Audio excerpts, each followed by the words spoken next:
Muy bien. Bien, entonces vamos a iniciar. Vamos a suponer que tenemos un par de distribuciones que vamos a llamar phi y psi. Phi va a ser una distribución sobre el espacio Rn, o sea, mejor dicho, una distribución que actúa sobre funciones cuyas variables son los elementos de Rn, y psi va a ser una distribución sobre el espacio de funciones sobre Rm. Y aquí n no tiene por qué ser igual a m, ¿no? Son en general diferentes. Y además, para poder distinguir a uno del otro, vamos a denotar al primer caso por x a la variable, o sea, x aquí es un elemento de Rn, una n upla, y en el segundo caso vamos a denotar por y a la variable, entonces y va a ser una m upla, un conjunto de m números reales.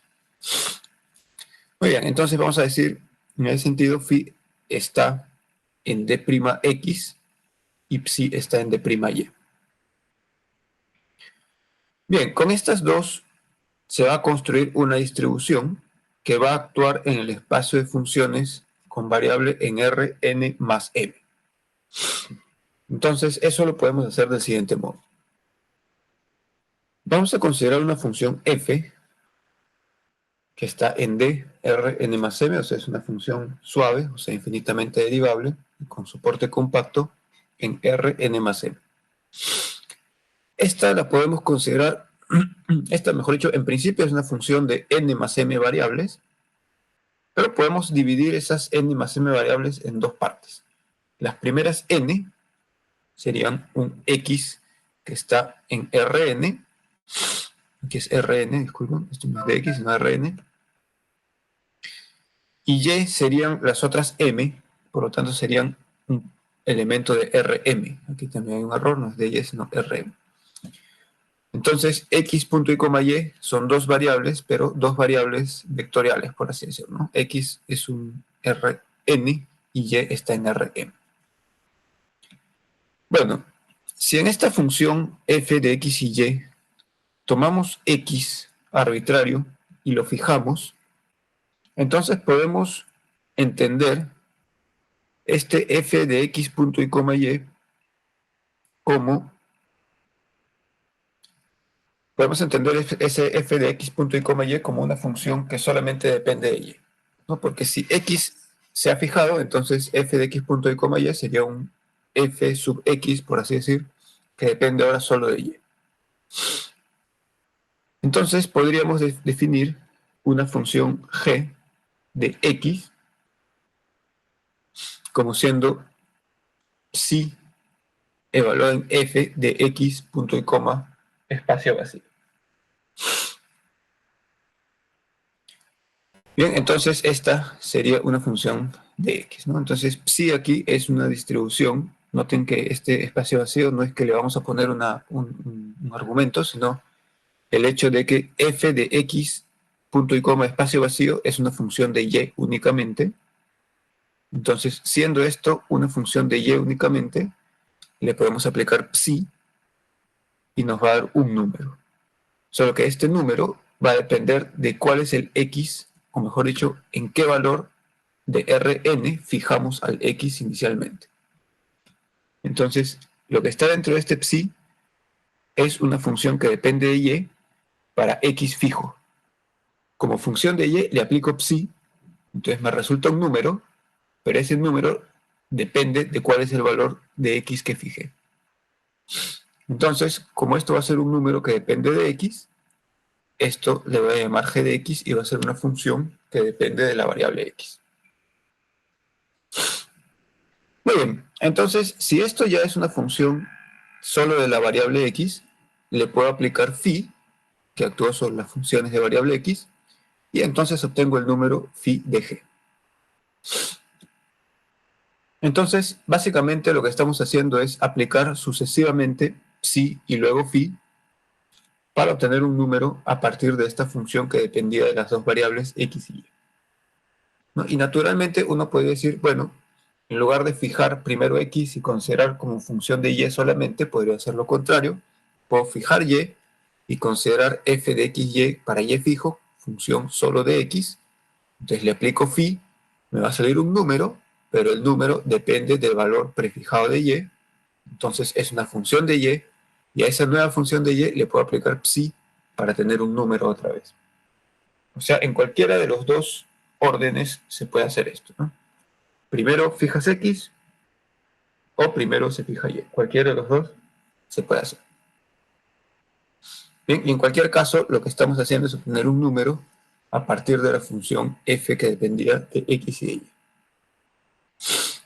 Entonces, a esta operación, que consiste en aplicar sucesivamente las distribuciones, en este sentido, es lo que vamos a llamar producto tensorial. Entonces, si phi es una distribución sobre variables x, digamos así, y psi distribución sobre funciones de variable y, entonces su producto tensorial le vamos a denotar phi, un aspa encerrado en un círculo, que es notación para producto tensorial, psi, y esta va a ser una distribución en el espacio de funciones con variables x y y, que es exactamente de Rn más e. Entonces, esta distribución producto tensorial va a ser definida justo del modo que se ha dicho antes. Cualquiera que sea f, función suave de soporte compacto en las variables x y y, el producto tensorial evaluado en f es, por definición, aplicar primero fijado x, psi, que depende de la variable y, el número que resulte va a depender de x, entonces función de x, le puedo aplicar phi x. A ese número le voy a llamar phi tensor psi evaluada en f. O, si lo hago en el otro sentido, también. Dirá el señor, la basura sigue afuera. Gerson, ya está desde ayer, desde la mañana. ¿Hay alguna pregunta? Profesor, yo me he confundido un poco. Usted decía de que el G va a estar en función del sí y podríamos luego de eso aplicar el phi para obtener la Exacto. función XY. Sí, exactamente. O sea, este f depende de x y de y. Es como cuando uno hace derivadas parciales, ¿no? Uno dice, tengo mi función que depende de x y voy a derivar en relación a y, parcialmente. Entonces, imaginariamente considero que x está fijo y tomo f de x punto y coma y como si solo fuera función de y. Le derivo en relación a y, considerando x fijo, y obtengo un resultado que es una nueva función. Entonces, aquí es exactamente algo como eso, ¿no? Este f de xy voy a considerarlo solo como función de y, suponiendo que x está fijo, o sea, me olvido que x es variable, lo tomo fijo, considero solamente variaciones de y. Entonces, como función de y, le puedo aplicar psi. Entonces, psi, evaluado en una función de y, es un número, porque psi es distribución. Solo que este número depende del valor de x que fue prefijado al momento de considerarlo solo función de y. Entonces es un número que depende de x. Entonces hay una regla de correspondencia: a este x le corresponde este número, a este otro x le corresponde este otro número. O sea, se obtiene una función de x, que es la que estamos llamando g de x. No sé si quedó más claro o más confuso, no sé. ¿Sí me pudieras decir? Sí, profesor, ya entendí. Gracias. Muy bien. Muy bien.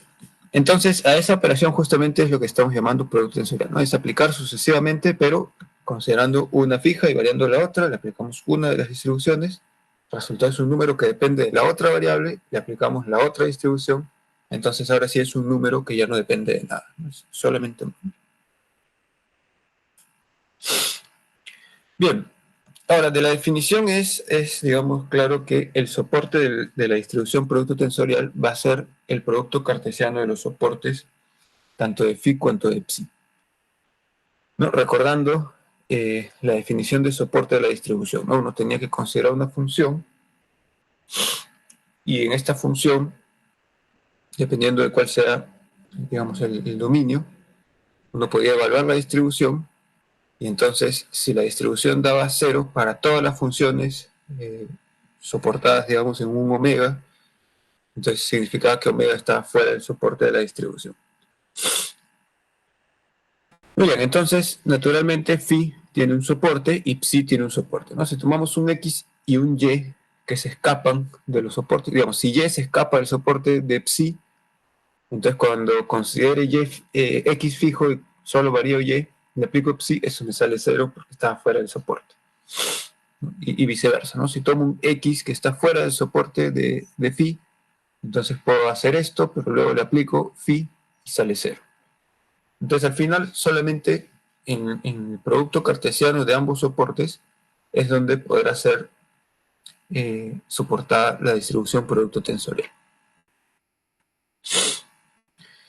Bien, luego, si uno tiene ya no 2, sino 3 o 4 distribuciones y quiere construir el producto tensorial de todos ellos, de todas ellas, entonces puede hacer esta definición de manera inductiva, ¿no? O sea, primero tomo el producto tensorial de 2, luego el resultado, tomo el producto tensorial con la tercera, el resultado, producto tensorial con la cuarta. Entonces, inductivamente, así, digamos que a parejas, ¿no? 2, luego con el otro, luego con el otro, luego con el otro, puede uno definir el producto tensorial de más de 2 distribuciones.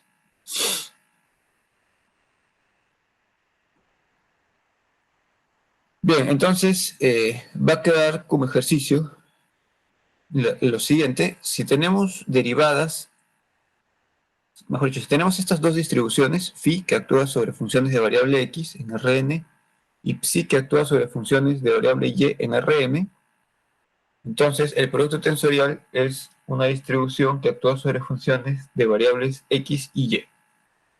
Y por lo tanto puede ser derivado en relación a todas estas variables, a x y a y.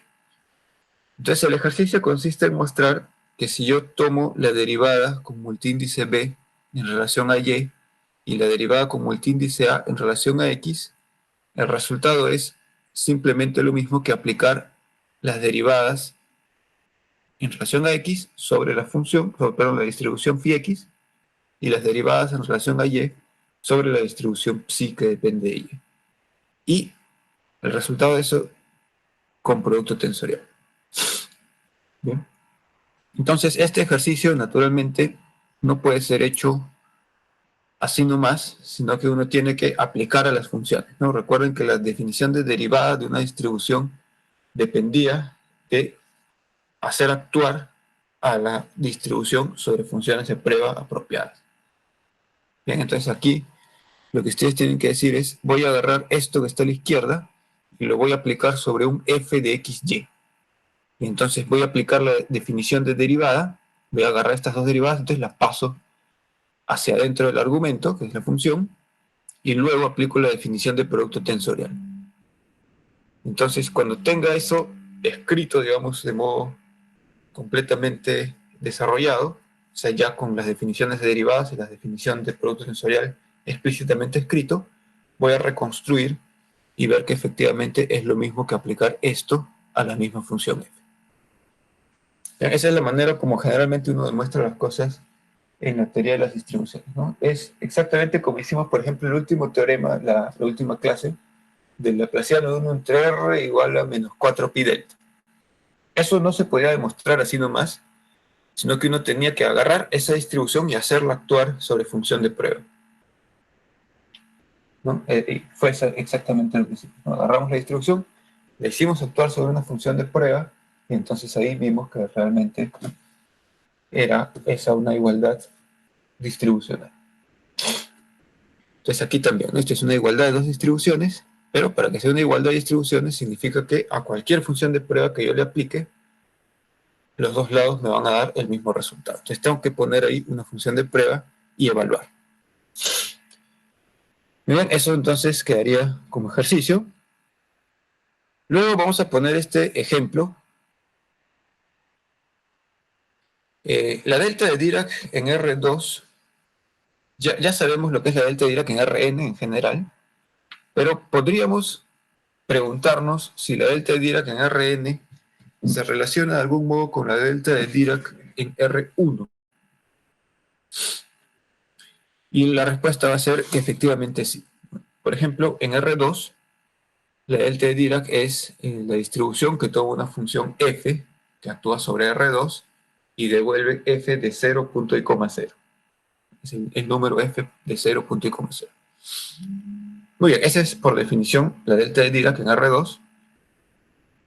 Esa puede verse como producto tensorial de dos deltas de Dirac en R1. Entonces vamos a escribir delta xy igual delta x por delta y. Y esto es justamente lo que les decía, ¿no? Si yo quiero demostrar esta igualdad, que delta xy es delta x delta y, lo que tengo que hacer es agarrar una función de prueba y aplicar. Entonces vamos a ver, ¿no?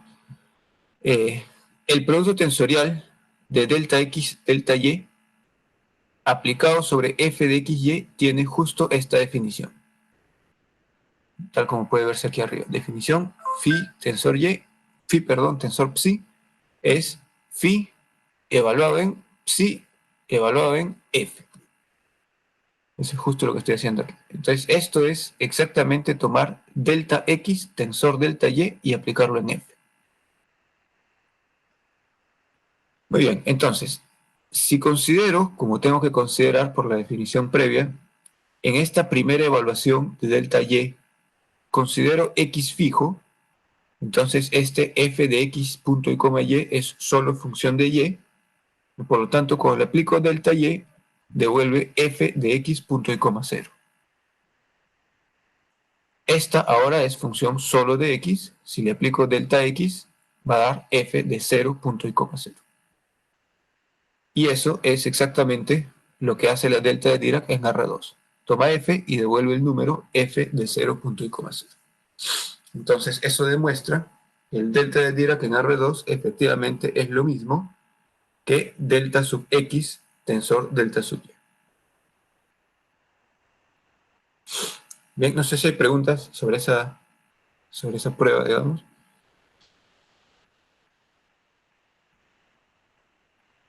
Bien, entonces, repito, esa es la idea general que uno utiliza para demostrar alguna igualdad de dos distribuciones, ¿no? Agarrar las distribuciones y aplicarlas sobre función de prueba.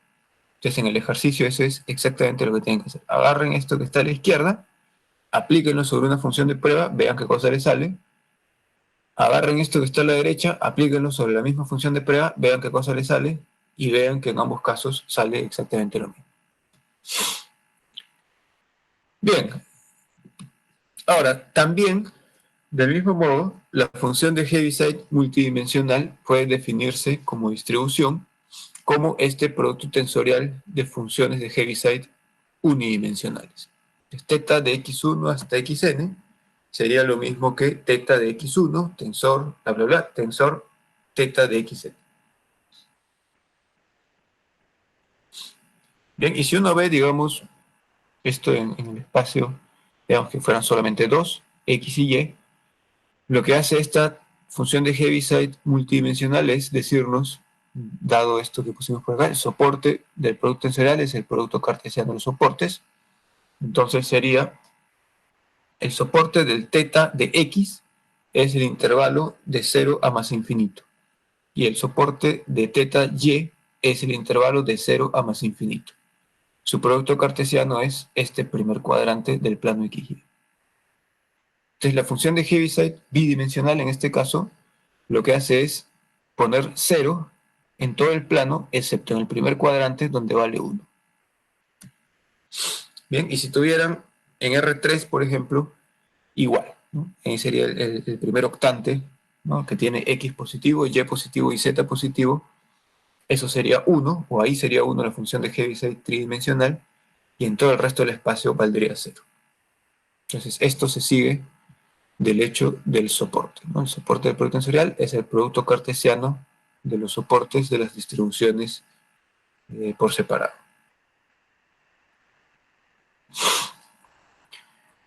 Bueno, y entonces, si uno toma esta función de Heaviside multidimensional y uno quiere saber cuál es su derivada en relación a cada una de sus variables, una vez en cada una de ellas, entonces lo que tiene que hacer es aplicar el ejercicio anterior y decir estas derivadas, ya que θ es producto tensorial de todo esto, entran cada una a su función que le corresponde.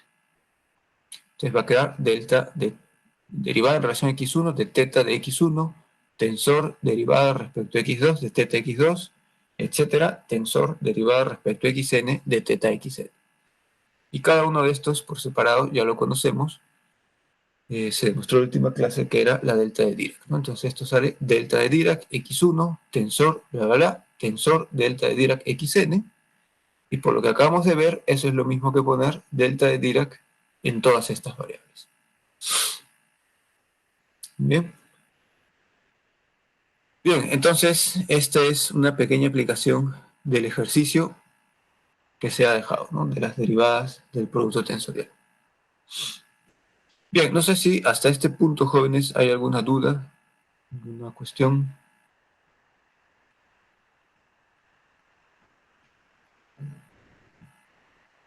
Profesor, una consulta. Sí. Este, me hace parecer que de repente el producto tensorial, en este caso, como lo he definido, es conmutativo. En este caso sí, efectivamente. Es conmutativo, porque si tomo phi tensor psi o psi tensor phi, da lo mismo. Sí, da lo mismo. Solo que en ese, digamos, lo único que uno tendría que tener cuidado es que en las funciones f de Rn más m, o sea, sobre Rn más m, las primeras, ahí ya no serían las primeras n son x y las últimas m son y, sino al revés, ¿no? Las primeras m serían y y las últimas n serían x. Ese sería el único cuidado que hay que tener, ¿no? Pero claro, si a uno le dan una función que depende de n más m variables, esa división, digamos, en n primeras y m últimas o al revés, es totalmente arbitraria, ¿no? O sea, a mí me dan una función que depende de, o sea, me ponen f de x, y, z, t, que sea, ahí no hay un orden, o sea, mejor dicho, no hay una división natural. Entonces yo le pongo, digamos que desde el exterior a mano, un orden, y le hago una división, ¿no? Entonces digo, sobre esa función puedo aplicar tanto phi cuanto psi, perdón, puedo aplicar tanto phi tensor psi, como podría aplicar también psi tensor phi. Entonces ahí habría una dificultad, ¿no? En la división de las variables que son argumento de f. No sé si quedó claro eso. O sea, es conmutativo en el sentido de que en cualquier orden puedo aplicar primero y luego el otro, primero psi, luego phi, o primero phi, luego psi, pero siempre y cuando yo ya haya identificado de antemano que las primeras n son x y las últimas m son y. Si no he hecho eso, simplemente doy una función de n más m variables sin ninguna división preestablecida, entonces ahí es riesgoso y no sería conmutativo, ¿no? O sea, poner psi tensor phi significaría tomar en cualquier orden, pero considerando f de yx. Y ahí sería diferente. No sé si es claro. O sea, por ejemplo, imaginen que les doy la función f, cualquiera que sea, f de tres variables, digamos, y les digo, esto es f evaluado en 3, punto y coma 2, punto y coma 0.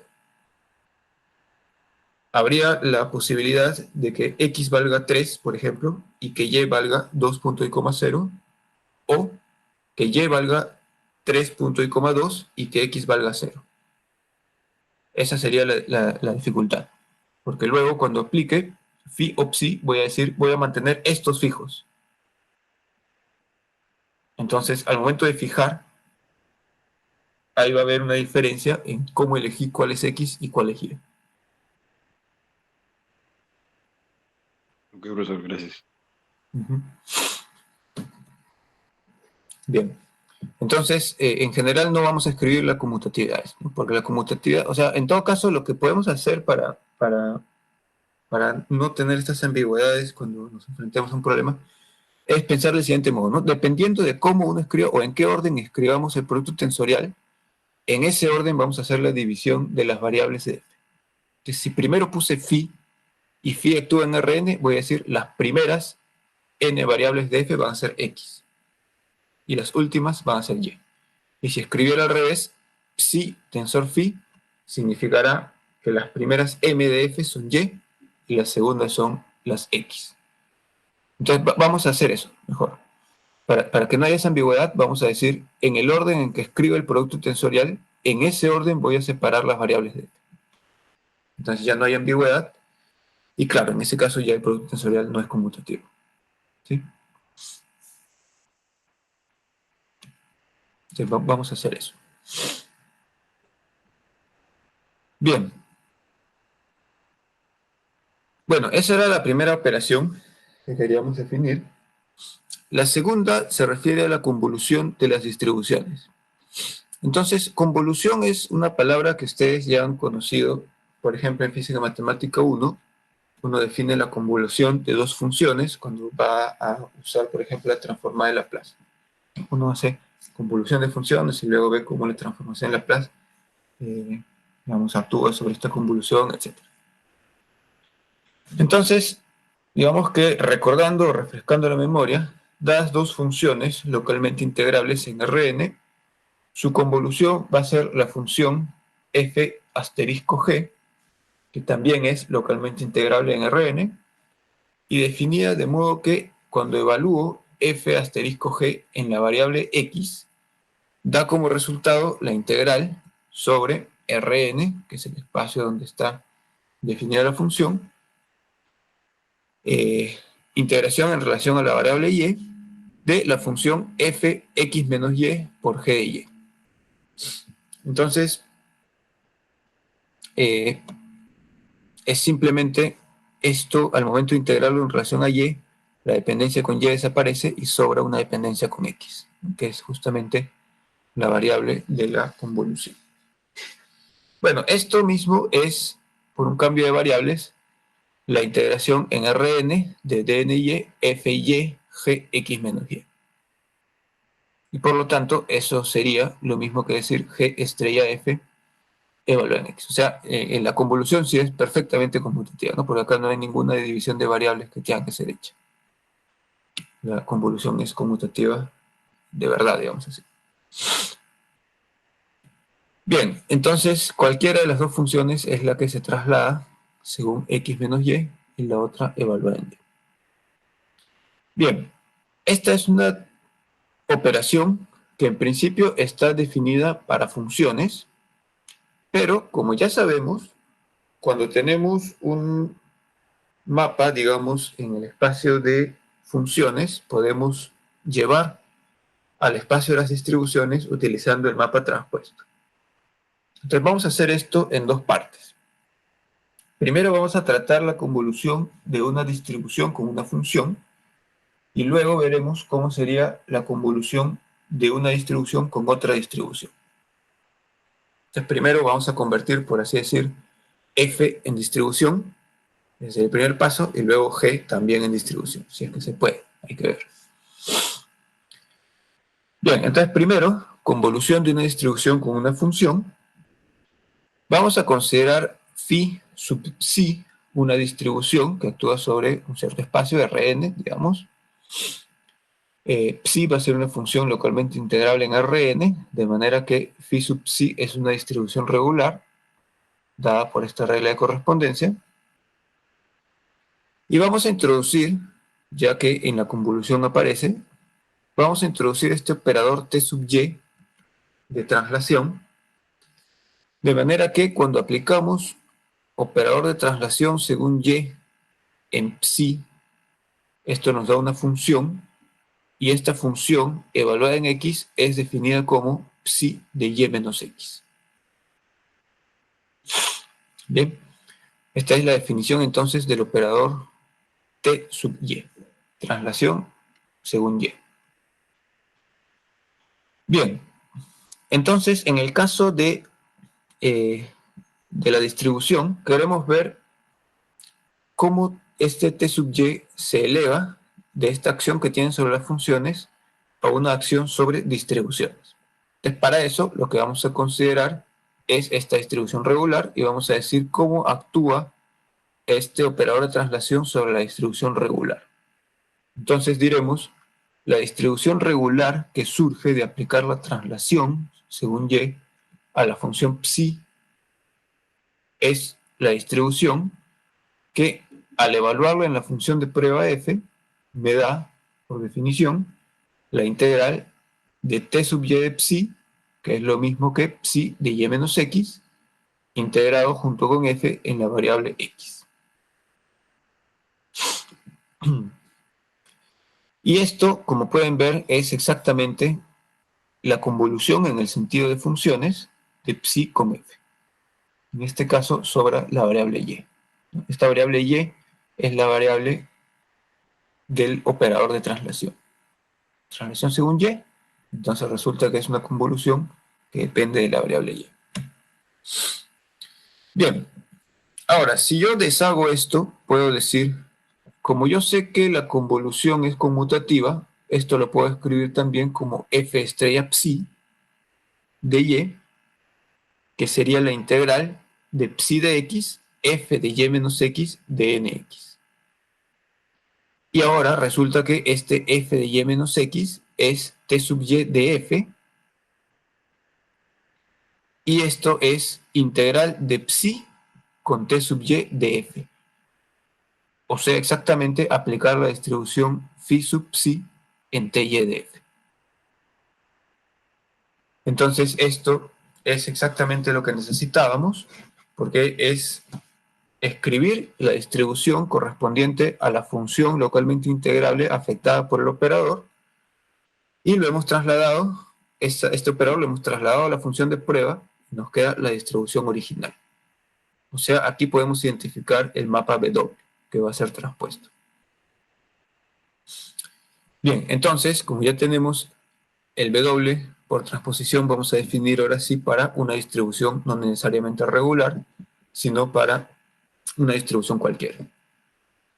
Entonces, cualquiera que sea la distribución phi en D' y cualquiera que sea la función alfa en D, vamos a decir que la convolución de la distribución phi con la función alfa es la función phi estrella alfa, es una función que está definida según phi estrella alfa evaluada en x, es por definición el valor de la distribución cuando se le aplica a t sub x de alfa. Y entonces el hecho de que esto resulte una función es justamente lo que vimos aquí arriba, y es que el y que aparecía acá como argumento de la función era el y que era, por así decir, el parámetro de la traslación que se había efectuado.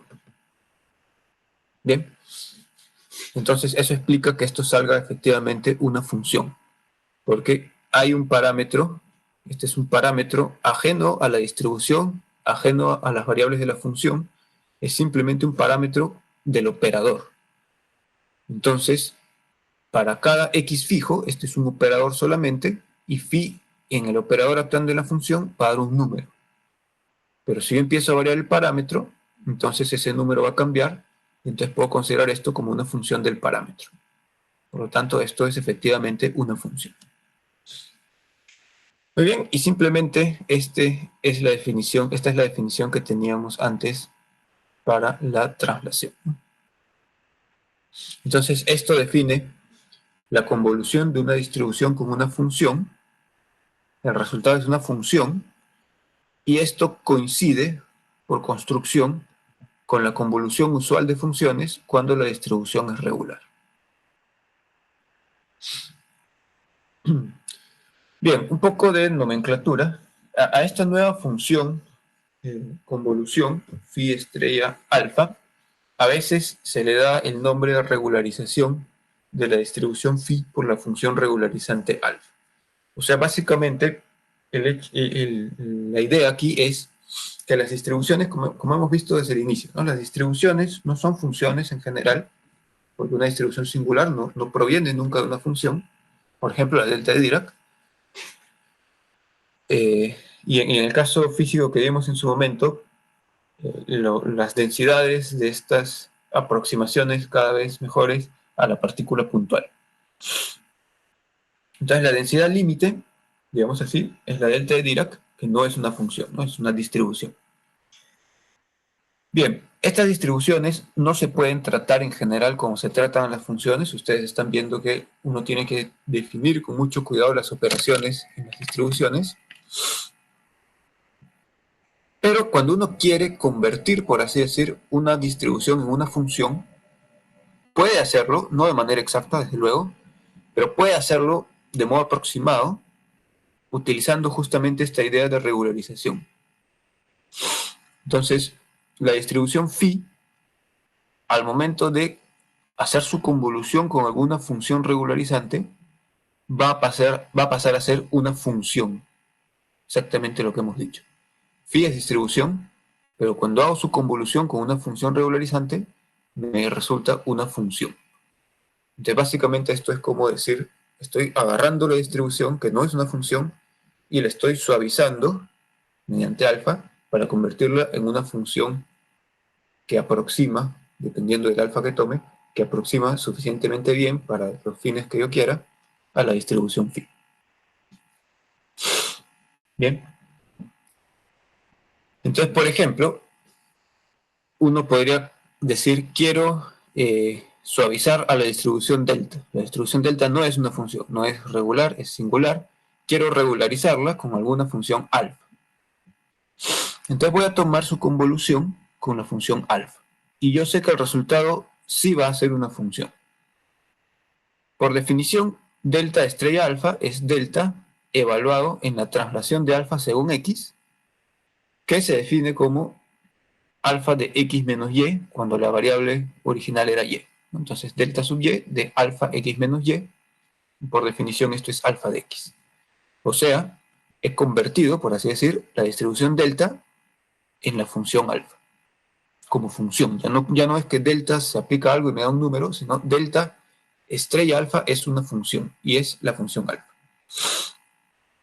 Entonces yo puedo agarrar un alfa, digamos que en algún sentido suficientemente útil en la aplicación que esté viendo, se parezca a la distribución delta, por ejemplo esta función gaussiana o algo parecido, le aplico delta, estrella alfa y lo convierto en alfa, ¿no? Entonces estoy agarrando delta, que es singular, este es un gráfico puramente ilustrativo, no es que delta sea así, vale 0 en todos lados, excepto en 0, donde no tiene ningún valor porque no está definido,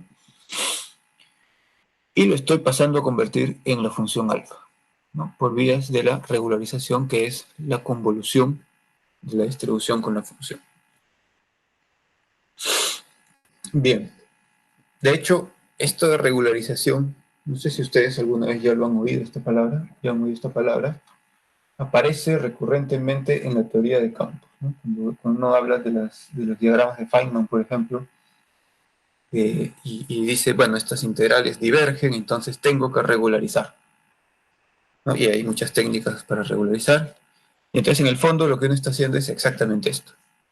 ¿Por qué salen divergentes esas integrales de los diagramas de Feynman? Pues porque son distribuciones, como la delta de Dirac, y regularizar significa justamente que los voy a convertir en funciones para poder hacer los cálculos, digamos, de manera sencilla, ¿no? Para no molestarme tanto en hacer cuidadosamente las operaciones con las distribuciones, lo que se hace es regularizar ciertas funciones, convierto el problema en un problema de funciones y luego tomo un límite cuando alfa es cada vez más cerrado hasta aproximar a delta, por ejemplo. O sea, convierto en un problema de funciones, resuelvo, y luego tomo un límite para aproximar otra vez al problema original que tenía. Eso es justamente lo que se hace con los diagramas de Feynman, ¿no? Por ejemplo. Bueno, entonces esto es bastante útil, y esto de regularizar ocurre muy a menudo en física también. Bien, entonces vamos a poner como ejercicio ¿cuál sería la regularización con la función alfa de la distribución delta prima? ¿Y cómo sería la regularización con la función alfa de la distribución delta n? O sea, enésima derivada de la distribución delta. Bien, ahí queda entonces como ejercicio, ¿no? Hay que aplicar simplemente la definición y recordar qué cosa hacen este delta prima y qué cosa hace delta n. Bien, no sé si hay preguntas hasta aquí, jóvenes.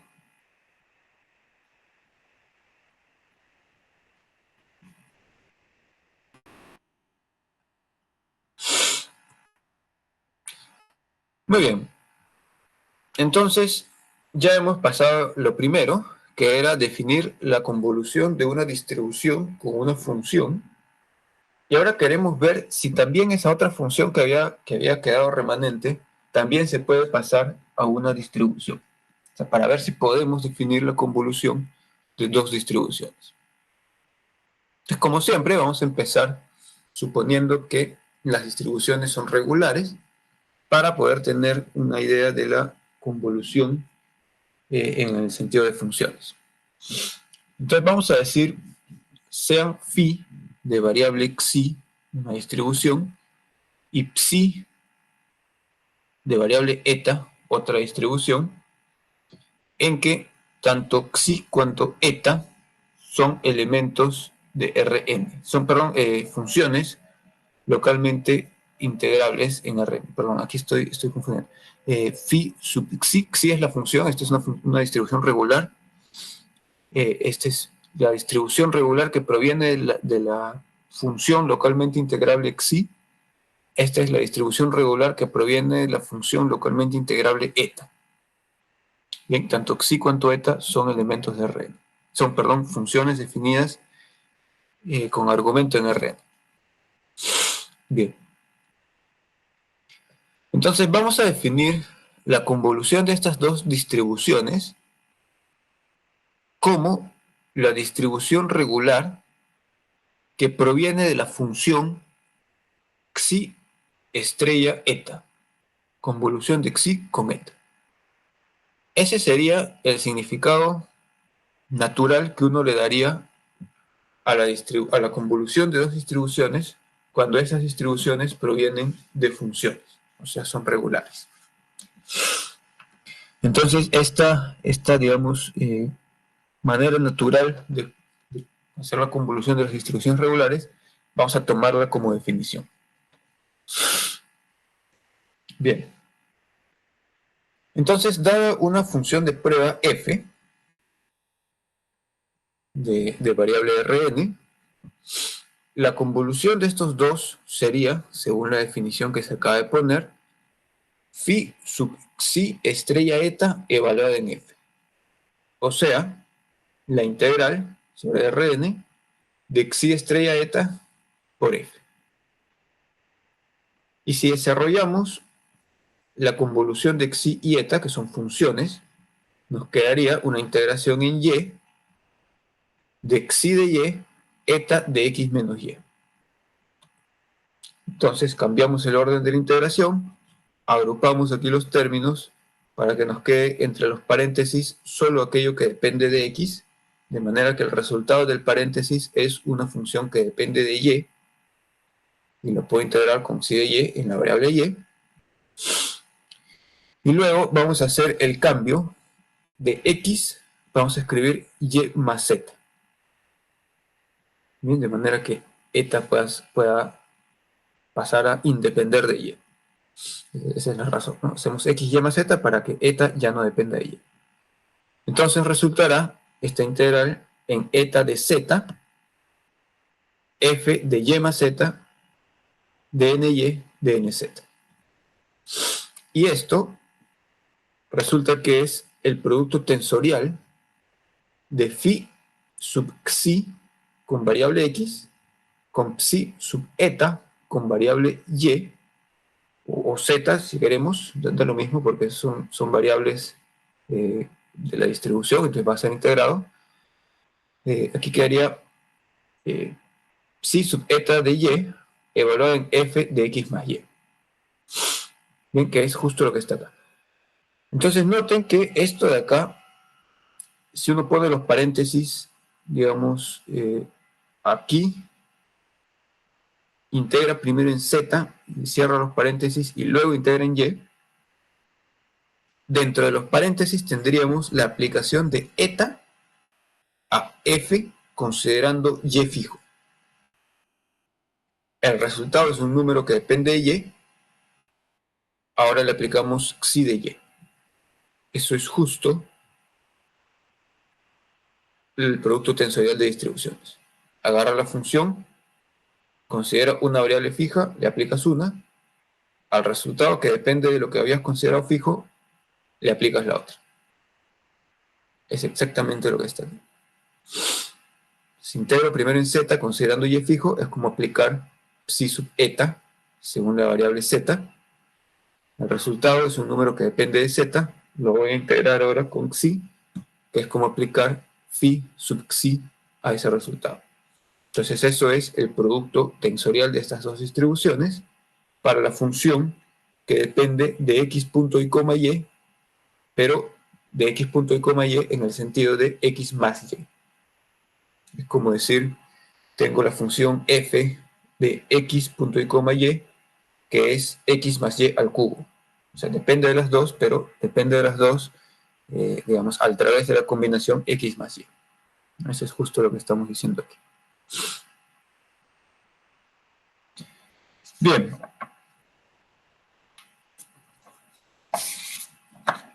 Entonces, esta sería la distribución, convolución de las dos distribuciones cuando ellas son regulares. Entonces, cuando son regulares, parece que no hay mucho problema. Ahora, esto nos va a permitir entonces introducir la convolución de las distribuciones en general, siempre y cuando exista, y esto de la existencia vamos a tener que estudiarlo un poco cuidadosamente dentro de un rato.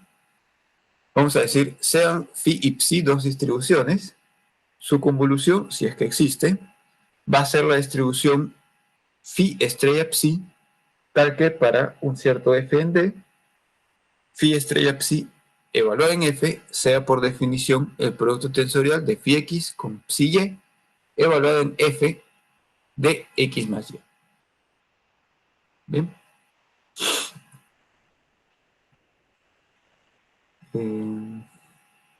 Bueno, como ejercicio entonces, esta definición 1 que habíamos dado, la definición de la parte 1, que era convolución de una distribución con una función, ahora tenemos la definición de la parte 2, que es distribución con distribución. En principio, distribución con distribución es más general que distribución con función, entonces deberíamos ser capaces de recuperar la definición 1 a partir de la definición 2, ¿no? Entonces, el ejercicio es justamente esto. La definición de la parte 1, de distribución con función, se puede obtener a partir de distribución con distribución, si una de las distribuciones es regular. Entonces pongan, por ejemplo, psi igual a psi sub alfa, o sea, distribución regular que proviene de alfa, y vean que esto se reduce a esto de aquí. ¿Bien? Una cuestión de consistencia, ¿no? Si no se redujera al otro, habría un problema. Bien.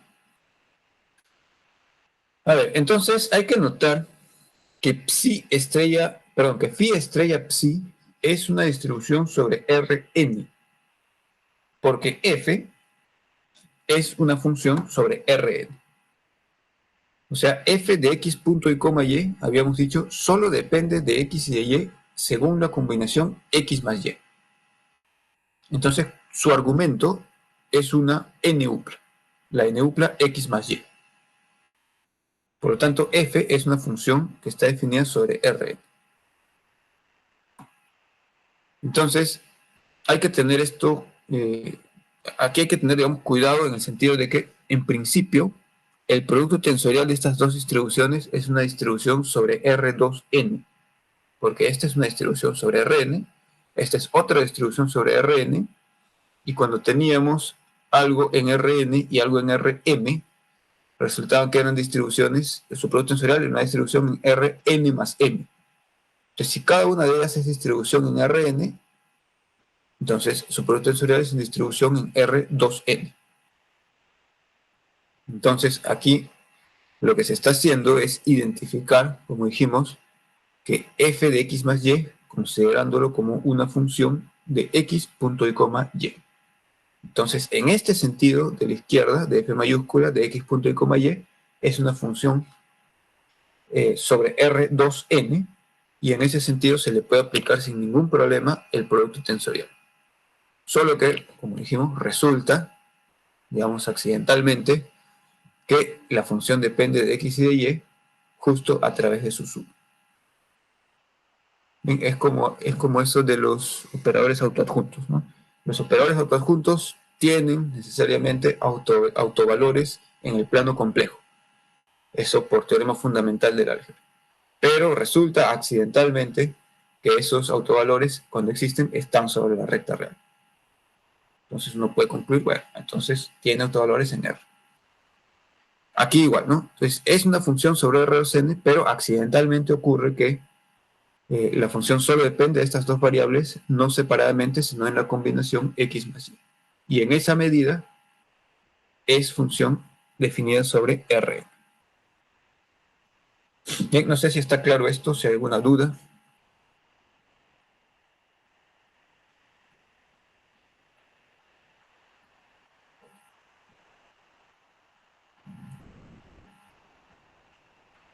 Muy bien, entonces vamos a ahora ver el siguiente asunto. Nosotros hemos visto por la definición anterior que el producto tensorial de dos distribuciones siempre existe como distribución en dxy. Esto siempre, porque la definición lo asegura, ¿no? O sea, esta definición digamos, deja muy evidente que existe. Le aplico primero una y luego la otra, bueno, nada me impide hacer eso.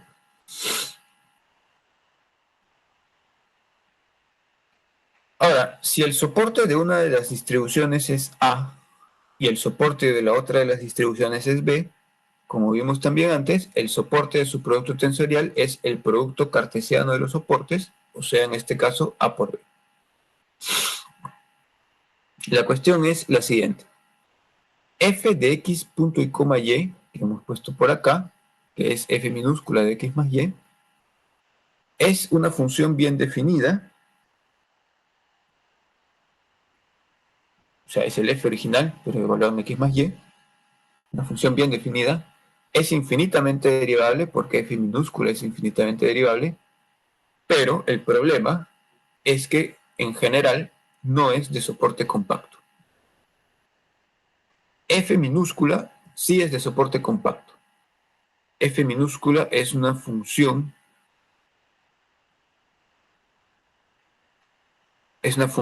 de prueba sobre Rn. F está en D de Rn. Entonces, es una función de soporte compacto. Pero ocurre que si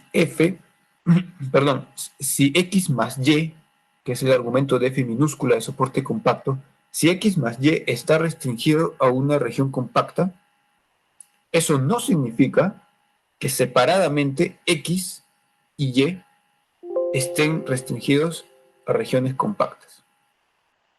Porque x, por ejemplo, puede ser, o sea, imagínense, el soporte de f en R, por ejemplo, podría ser de 0 a 1. Podría ser ese soporte compacto de f minúscula. Eso no significa que x está entre 0 y 1 y que y está entre 0 y 1, porque x podría valer 100 más un medio y y podría valer menos 100. Su suma es un medio, está en soporte compacto, a pesar de que y se salió y de que x también se salió. Entonces, ese es el problema que hay. Que aunque f minúscula es de soporte compacto, por el hecho de depender de la suma, el hecho de que la suma esté en un conjunto compacto no implica que x y que y estén en conjuntos compactos. Entonces, f mayúscula, en general, no va a ser una función de soporte compacto. Entonces, la cuestión es, ¿cómo es que podríamos aplicar este producto tensorial a algo que no tiene soporte compacto, o sea que no es una función de prueba? En principio no se puede. Bien. Entonces, esto es justo lo que hemos ejemplificado hace un rato, ¿no? Si el soporte de f minúscula fuera K, un conjunto compacto de Rn, entonces el soporte de f mayúscula es el conjunto de todos los pares x punto y coma y, tales que su suma está en K. Entonces, por ejemplo, si el soporte de f es este intervalo cerrado que está por aquí, que X más Y esté por acá, en el plano, barre toda un área que es no compacta, ¿no? Que se va hasta el infinito. Bien. Bueno, entonces, esta definición de convolución, en general, no puede ser admitida sin haber hecho esta pequeña concesión, ¿no? Si existe la convolución, va a ser esto, pero no siempre existe. De hecho, solo existirá cuando los soportes de phi, tensor psi y de f tengan una intersección acotada. Es decir, si el conjunto de los puntos en R2n, o sea, de los pares XY, en que X está en A, Y está en B y la suma está en el soporte compacto, sin intersección de todo eso, es acotado. Ahora, como phi estrella psi es una distribución, y la distribución está definida de una vez por todas para todas las funciones de prueba, entonces no podemos estar definiendo phi estrella psi para cada función separadamente. Como debe ser definida sobre cualquier f en D, esto nos va a dar una condición de existencia para la convolución. O sea, una condición que nos diga esta distribución, que es la convolución, la puedes aplicar en cualquier función de prueba. Bien, el teorema entonces es justo este de aquí. La convolución de phi psi existe si los soportes son tales que para x en el soporte de phi y y en el soporte de psi, la suma solo puede permanecer acotada si x y y permanecen acotados. O sea, en otras palabras, si ocurre que x más y acotado implica que x y y están acotados. Entonces, esto de acá, en general, no es cierto, por lo que hemos dicho, x más y acotado no implica que x y y estén acotados, pero si los soportes de phi psi lo implican, o sea, si esto junto con los soportes de phi psi implican que sí ocurra esta implicación de acá, entonces existirá la convolución. Y eso puede ocurrir, por ejemplo, en particular, si una de las distribuciones tiene soporte acotado. Porque si una de las distribuciones tiene soporte acotado, entonces x ya no puede variar de cualquier modo, y tan pronto como x ya no puede variar de cualquier modo, como esto tampoco puede variar de cualquier modo, tampoco y podrá variar de cualquier modo. Entonces, la suma está acotada. Si una de las variables por separado está acotada, entonces la otra por fuerza también tendrá que ser. Esa es una manera en la que podría, por ejemplo, satisfacerse el teorema. Entonces, si una de las distribuciones tiene soporte acotado, entonces ahí sí existirá siempre la convolución. Basta que una sea acotada, la otra no importa, ya existirá la convolución de las dos distribuciones. Bien. Bueno, esta operación de convolución tiene algunas propiedades que también son propiedades en el caso de funciones, ¿no? Como no podría ser de otra manera, porque distribuciones, siendo funciones generalizadas, tienen que respetar las propiedades de las funciones. Entonces, vamos a poner este ejercicio. Cuando existe la convolución conmutativa, esto ya lo sabemos para funciones, lo hemos visto acá. Para funciones ya sabemos que esto es cierto, es conmutativo. Ahora queremos para las distribuciones.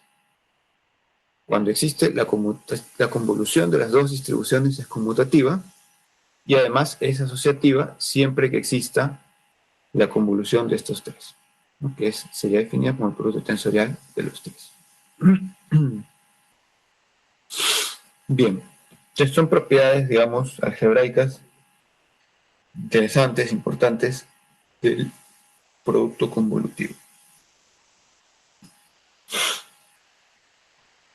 Bien.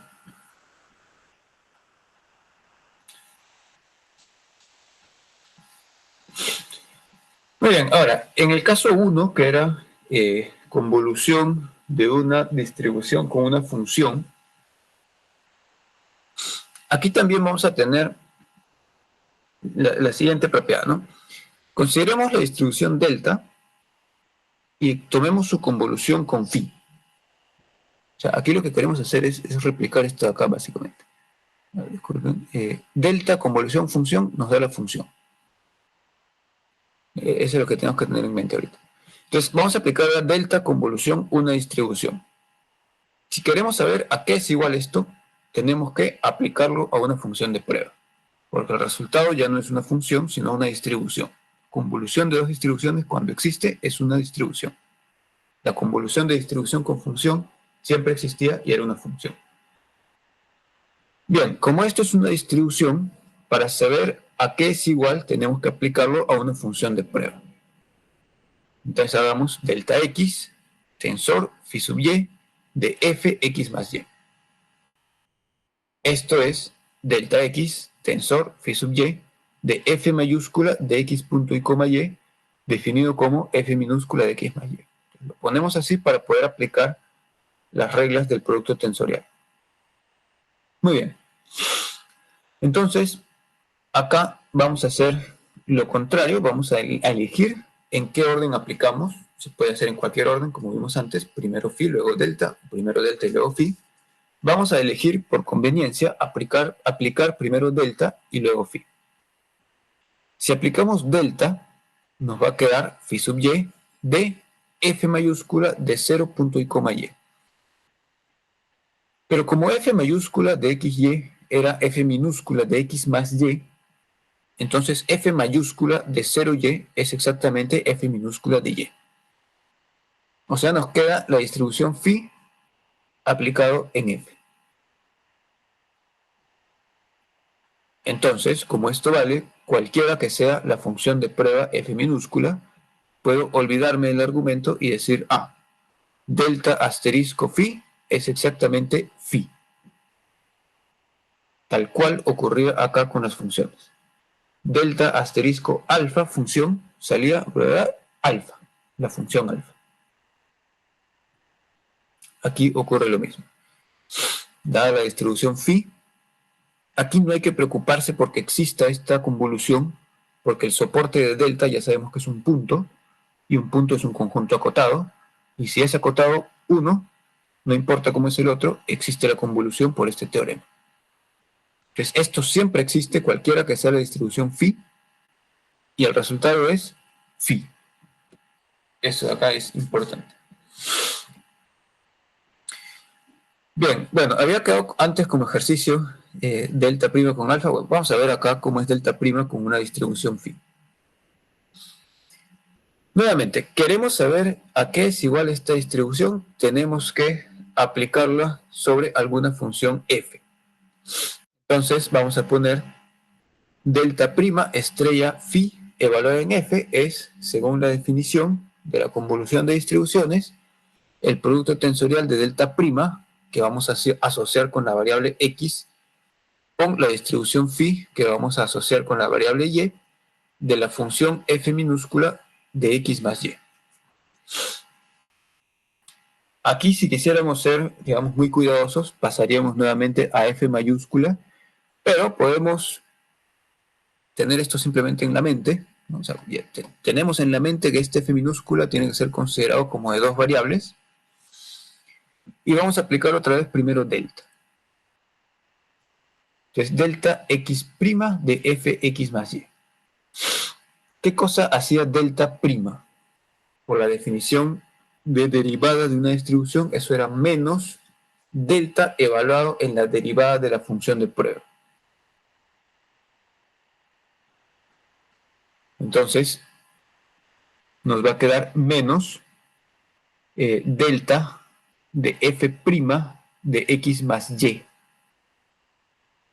Pero al aplicar delta en la variable x a f' de x más y, nos va a quedar f' de y, que es justo lo que tenemos acá. Menos phi aplicado en f' de y. Noten que el signo menos lo hemos sacado sin ningún problema porque las distribuciones son funcionales lineales en particular. Si es lineal, puede salir el signo. Bien, y esto es exactamente la definición de phi' evaluada en f.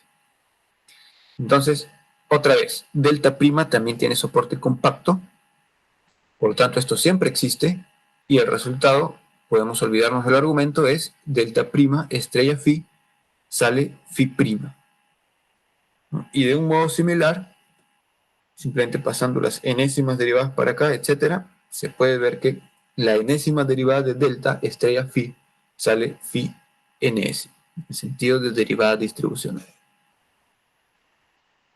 Muy bien, entonces, ya que esto ocurre y ya que se tiene la propiedad de linealidad también, o sea, el producto o la convolución o producto convolutivo son lineales. Si yo hago la convolución de alfa phi 1 más beta phi 2 con psi, por separar, entonces se tiene que cualquiera que sea el operador diferencial con coeficientes constantes d, si uno toma la convolución de d delta con la distribución phi, el resultado es lo mismo que aplicar el operador diferencial d sobre la distribución phi. ¿Bien? En particular, por ejemplo, si esta es simplemente la derivada del primer orden, esto da delta prima y resulta phi prima. Si es la derivada del orden n, esto da delta n estrella phi, delta n estrella phi, igual a phi ns. Y si es una suma de estos derivadas con coeficientes constantes, entonces simplemente también pasa a la distribución phi. Muy bien, esto entonces va a ser muy útil para el siguiente capítulo, que será función de Green, que vamos a ver después del parcial. Este resultado va a ser esencial en ese punto. Bien, vamos a poner como teorema otra propiedad relevante de la convolución, que es la siguiente. Cuando aplicamos un operador diferencial del D a la convolución de phi con psi, que son dos distribuciones, esta convolución no va a cumplir una regla de Leibniz, sino que va a cumplir esta otra regla que nos dice hay que aplicar D o basta aplicar D a una de las distribuciones. O sea, D no es que se distribuya como se hace en la multiplicación de funciones, ¿no? Derivada de f por g es a f' por g más f por g'. Eso no se cumple, esa es la regla de Leibniz, esa no se cumple con la convolución, sino que o afecta a una o afecta a la otra. Solamente a una de ellas. ¿Bien? Entonces, cuidado ahí, ¿no? No vayan a confundirse y aplicar la regla de Leibniz. Eso no se cumple, lo que se cumple es que la derivada o el operador diferencial entra en uno de ellos o en el otro. En cualquiera, pero solo en uno.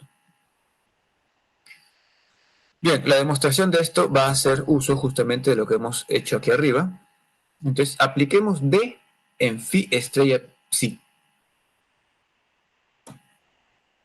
Como sabemos que cualquier distribución es lo mismo que la convolución de delta con esa distribución, entonces esta distribución de acá, phi estrella psi, la vamos a escribir como delta estrella phi estrella psi.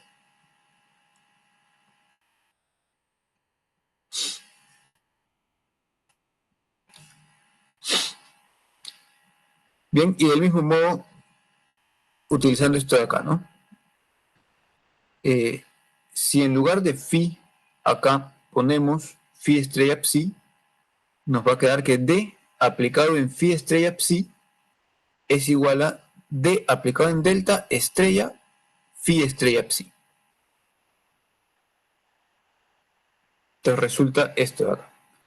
Esto es lo mismo que poner D evaluado en delta, como aquí, estrella la distribución.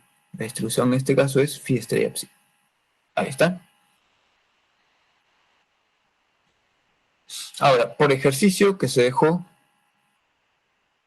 la convolución es asociativa, así que podemos tomar la convolución, en este caso estos paréntesis que están en phi y psi, los vamos a retirar y los vamos a poner en d delta y phi, como aquí. Y aquí vamos a poner d delta con estrella phi es d en phi. Entonces resulta d en phi estrella psi. Entonces, como ven, el operador diferencial que afectaba a la convolución pasó a ser solamente aplicada a phi, mientras que psi quedó tal cual. Esta sería la primera parte del teorema.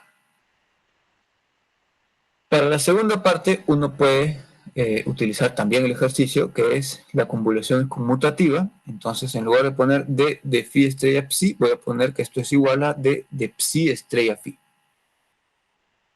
Y una vez que lo he hecho así, puedo hacer lo mismo que he puesto antes, que va a salir entonces de psi estrella phi, y otra vez, usando que es convolutiva, va a quedar phi estrella de psi. Entonces, esta propiedad permite ver que el operador diferencial aplicado a la convolución es igual a la convolución de las distribuciones originales, pero con el operador diferencial afectando a una de ellas, solo a una. Cualquiera, pero solo a una. Muy bien, entonces un pequeño ejemplo. En electrostática aparece esta convolución. Bien, si ustedes recuerdan, o sea, phi es una, rho es una función, que es la densidad de carga. 1 entre r es una función también, bien definida cuando r es positivo.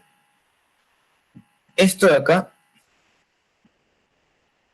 se puede ver de dos maneras, ¿no? Como convolución de funciones, cuando r no es 0, o en general, como distribución 1 entre r, que ya hemos visto en la última clase, distribución 1 entre r, convolución, función ρ, densidad de carga. Si ustedes escriben esto por extenso, ¿qué cosa es esta convolución? Les va a quedar justo la integral de ρ entre r menos r', ¿no? Ρ de r' entre r menos r' integrado en r', que es, digamos, la ley de Coulomb, ¿no? Para el potencial. Entonces, esa ley de Coulomb para el potencial, por así decir, salvo constantes, es justo la convolución de 1 entre r, que es distribución, con la densidad de carga ρ. Y esta densidad de carga, en general, se asume que tiene soporte compacto, ¿no? O sea, la carga eléctrica no está distribuida infinitamente, sino que está distribuida en una región finita. Entonces, lo que se llama una distribución finita de carga.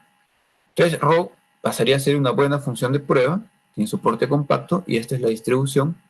Entonces, esto sería una buena convolución que da lugar a una función, y esa función es el potencial. Muy bien. Si uno aplica el operador laplaciano a esta convolución, nos quedaría laplaciano de phi igual a laplaciano de 1 entre r estrella ρ. Entonces, como ya sabemos, afortunadamente del teorema, cómo aplicar un operador diferencial sobre la convolución de dos distribuciones, y en particular para la convolución de una distribución con una función, a lo que se puede reducir lo anterior por el ejercicio de acá, la convolución entre dos distribuciones, cuando una de ellas es regular, deriva en la convolución de una distribución con una función. Entonces, esto que vale para dos distribuciones, vale también en particular cuando una es distribución y la otra es función. Muy bien, entonces, según esto, hay que aplicar el laplaciano solamente en uno de ellos. Entonces, uno puede elegir. O lo aplico en ρ, puedo hacerlo perfectamente, o lo aplico en 1 entre r. Vamos a elegir aplicarlo en 1 entre r porque ya vimos la última clase qué cosa es el laplaciano 1 entre r.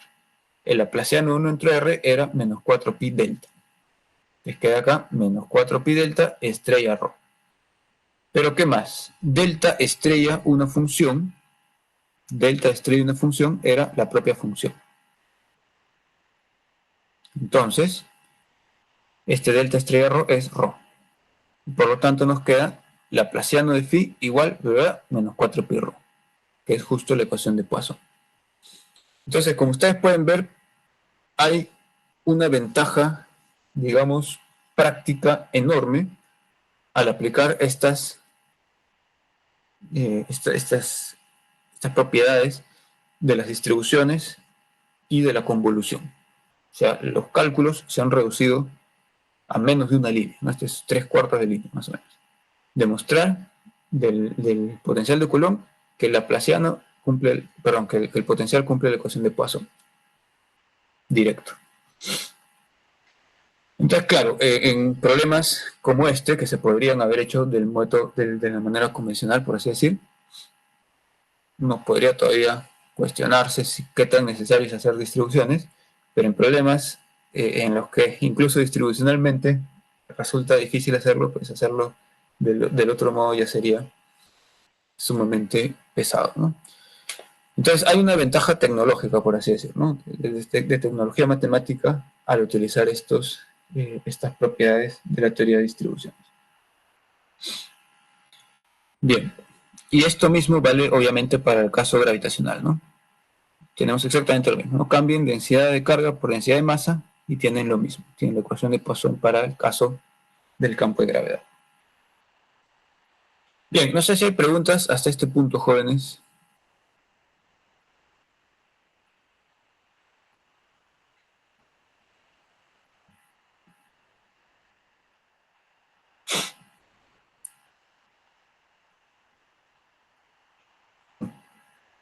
Muy bien, entonces a ver, dime un segundo, por favor, porque me han pedido que tome una captura de pantalla a la clase, entonces.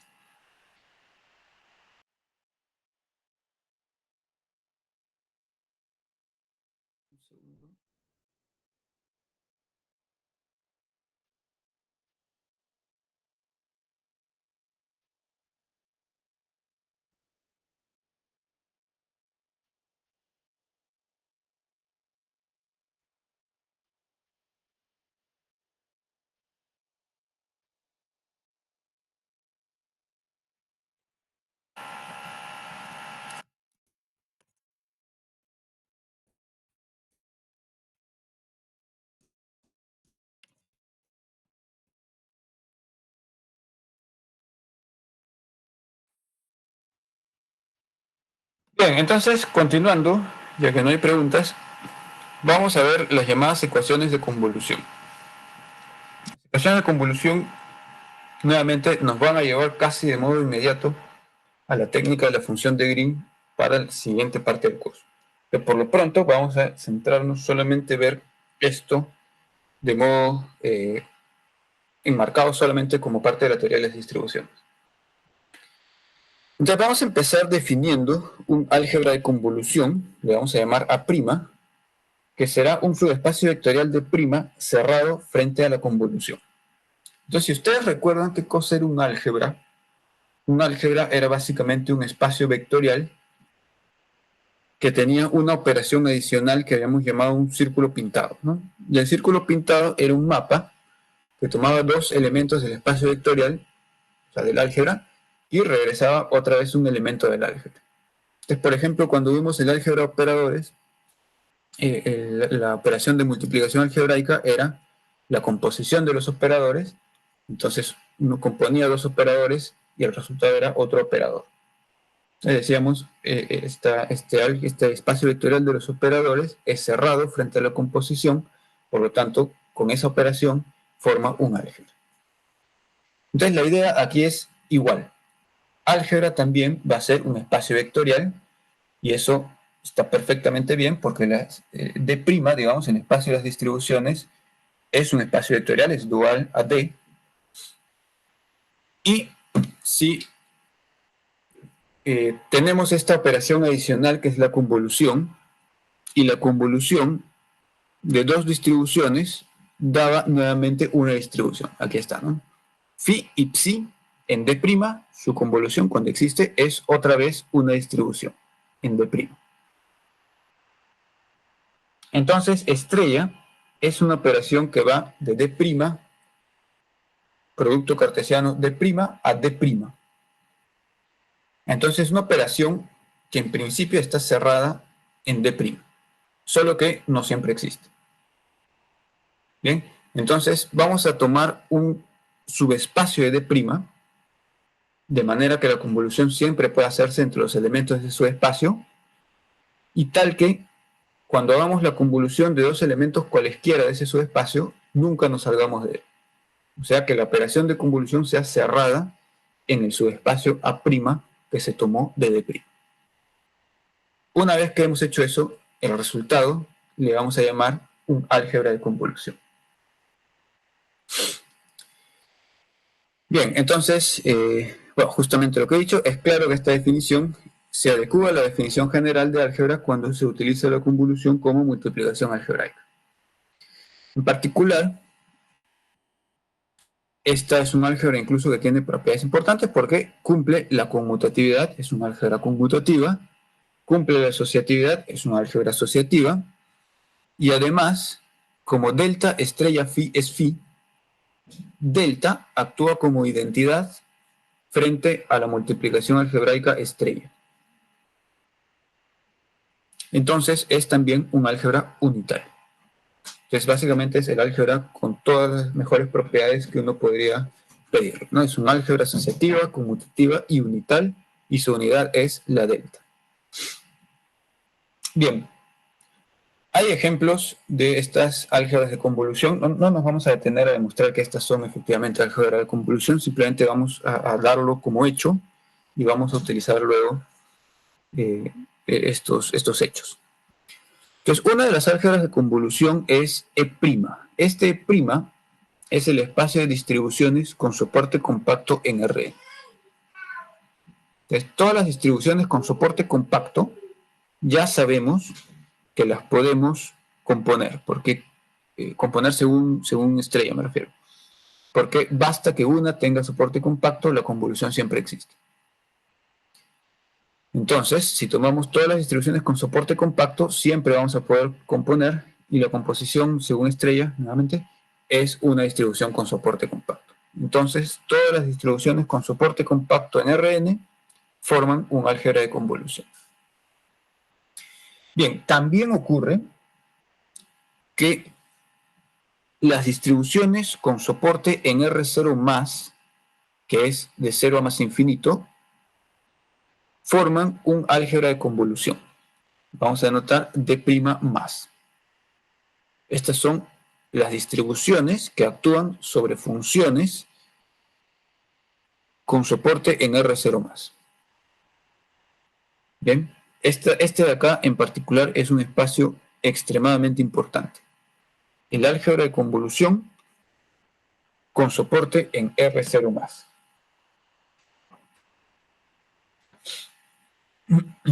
Bien, esto de acá, nuevamente, va a ser utilísimo cuando hagamos función de Green. Este álgebra de convolución en particular. Entonces, denle la atención debida.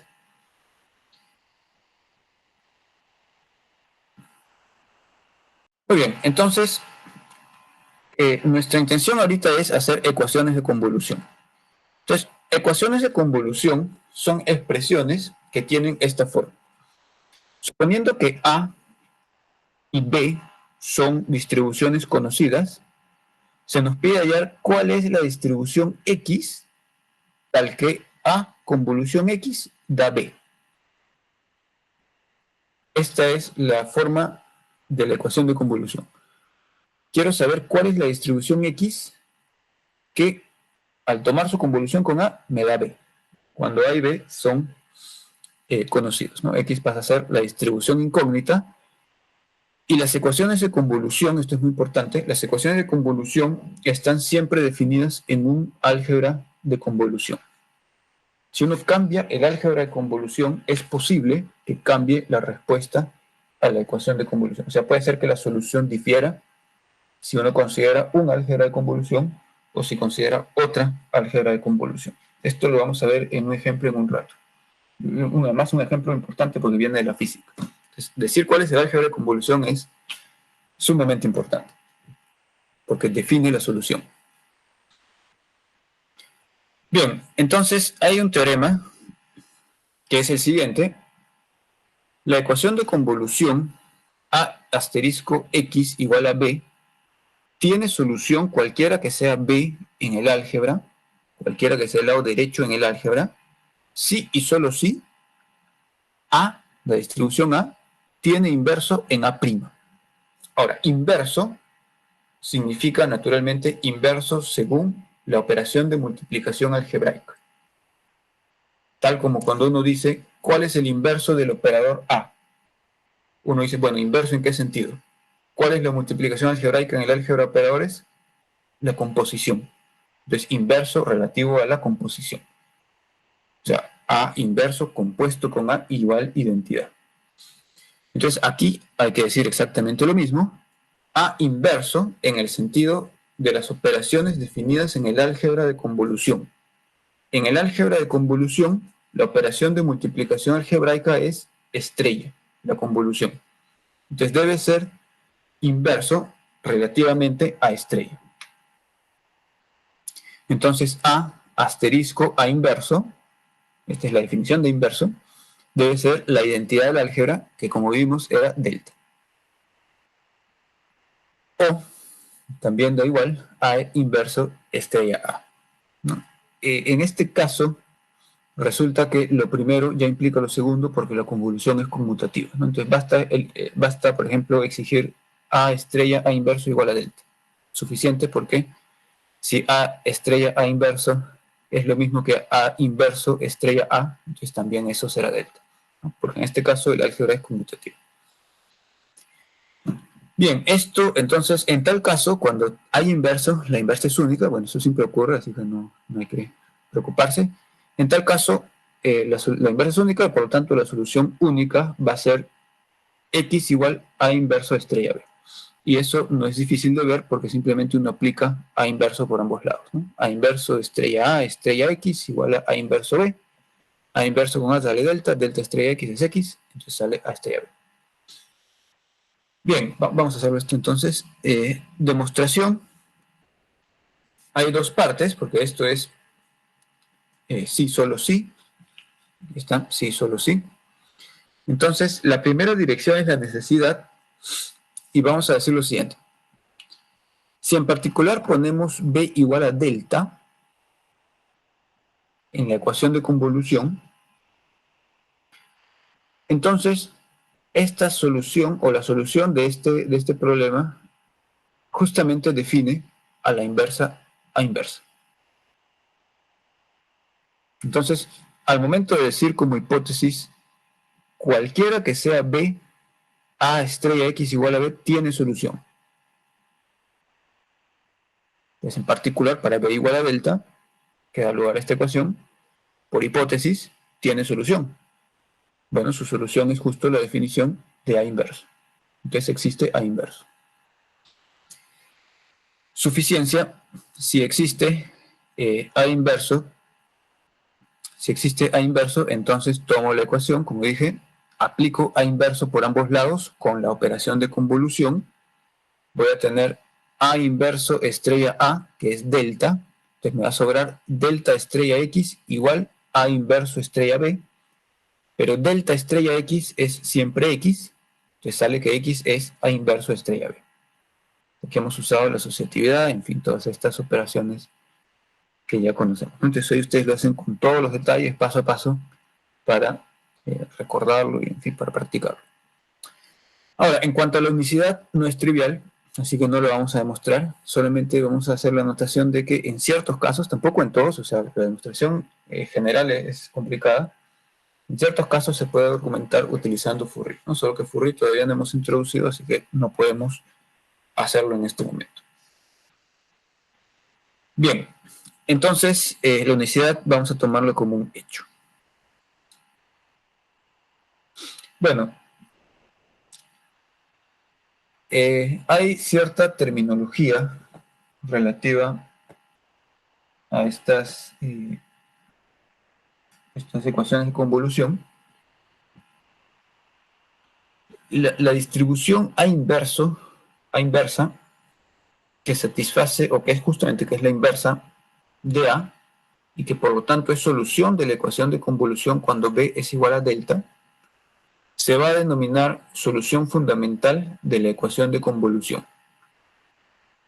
La razón es que justamente cualquier otra solución, en el sentido de cualquiera que sea B, X, solución de la ecuación de convolución, se podría obtener a partir de esta solución fundamental tomando su convolución con B. Entonces, básicamente, hallar la solución fundamental es lo mismo que resolver el problema general.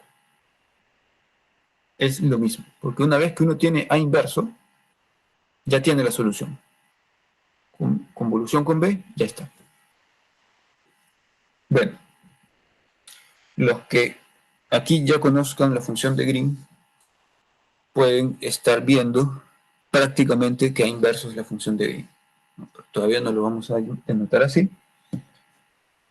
Simplemente decimos el inverso de A es la solución fundamental. Cualquier otra solución se obtiene a partir de ella haciendo la convolución con B.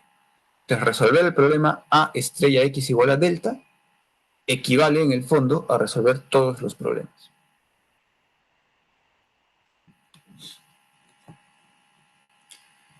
Bien, preguntas hasta aquí, jóvenes, antes de pasar al ejemplo.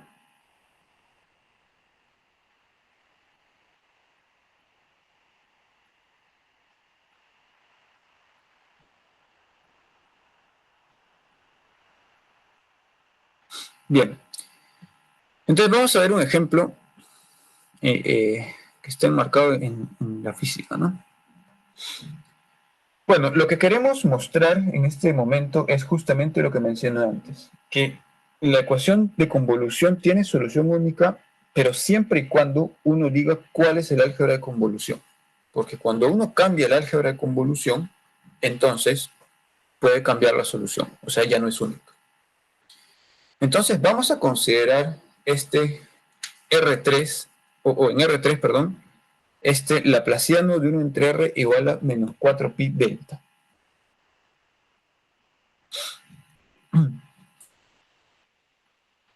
Esto de acá, como hemos visto hace un rato, es útil cuando uno va a ver o estudiar la ecuación de Poisson, ¿no? Porque justamente es lo que utilizamos antes para deducir la ecuación de Poisson. Laplaciano de entre R menos 4pi delta.